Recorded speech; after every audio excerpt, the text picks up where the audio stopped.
పల్లె వాడలోన కృష్ణమూర్తి నువ్వు ఏమి పనికొచ్చినావు కృష్ణమూర్తి సల్లగోన వచ్చినాని గోపికమ్మ మంచి సల్లబోసి నన్ను వంపు గోపికమ్మ సల్లగోన వచ్చినాని గోపికమ్మ మంచి సల్లబోసి నన్ను వంపు గోపికమ్మ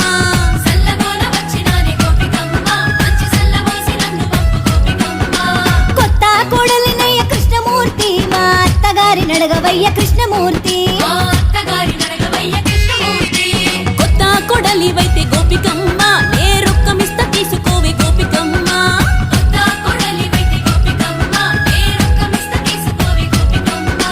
రొక్కాము నా కొత్తు కృష్ణమూర్తి యాదాద్రికి పంపవయ్య కృష్ణమూర్తి